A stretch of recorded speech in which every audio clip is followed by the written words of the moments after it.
All right, Beavis. When you were 15 years old, awkward, flat-chested, and understandably insecure, did you ever think that a significant portion of pot-bellied, beer-drinking dudes would cut off their thumb just for a crack at you?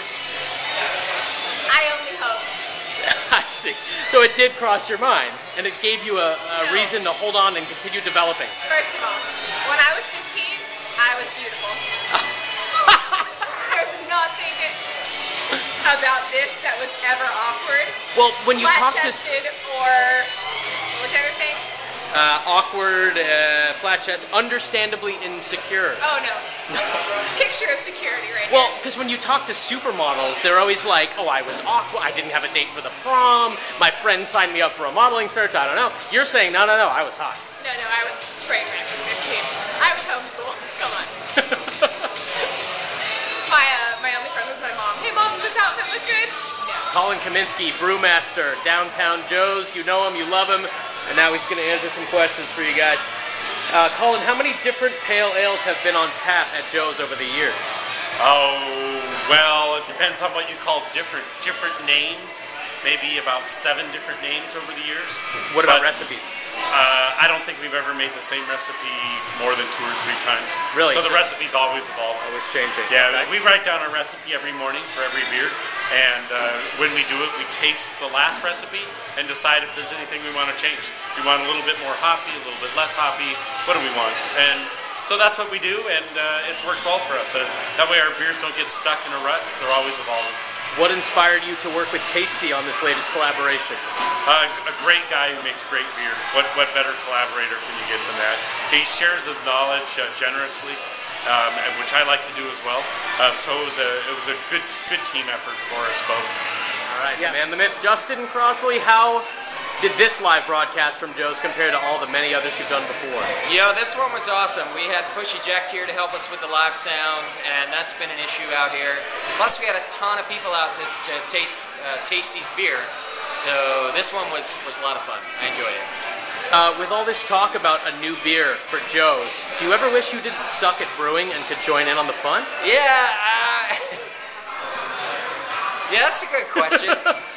I guess there's maybe some tiny part of me that wishes I was invited to brew places, but I'm gonna be honest, I'm really lazy, and when these guys come to brew, they gotta like dig out the mash tun and do all this work, and I'm like half a cripple, and I'd rather sleep in.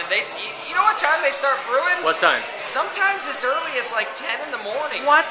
And yeah, so it's all right. I'm pretty cool with not being very good. There's a 10 in the morning?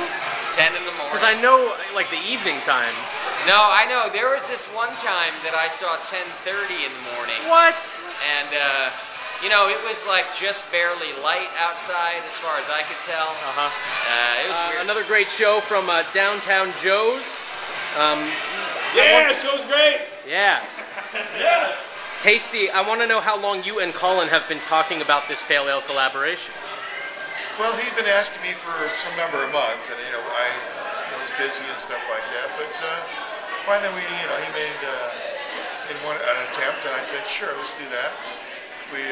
Me and some Chad and Randy rolled over here, and we sat down with my Tasty APA, and he had 3 or 4 of his own pale ales that he'd put together. One was a harvest ale. And we sort of tasted all those, looked at the recipe for each one, and started talking about how we do it. So, is this the first time that a beer you have brewed is going to be on tap full time? No. Yeah. No. Come on. Fair. I know beer's not full time anyway. Yeah, It's happening. He's got a couple beers. When Kyle and I are done with this process, there'll be a beer that'll be on tap here that we co-developed. It may not be the only one. What was, both you guys, what was your favorite potential name for this new beer? Hit and run. Hit and run. Yeah, that was way the best, wasn't it? Yeah. Not even a contest. To the point. That's what happened. It's a beer you could hit and run. So the beer we have tonight, which is we consider to be inferior to what we're going to eventually have, is very quaffable. You can put down 2 of those, and no problem at all. Are there a lot of flies in here? Oh, I see you're fanning yourself. Oh, it's a fly. Oh. Why were you so quiet tonight, Chip? Well, I didn't have a lot to say. What? and had a lot to drink, and I just didn't. I don't know. I spaced out a little bit. The chat thinks that you're lying about having a girlfriend. Your thoughts?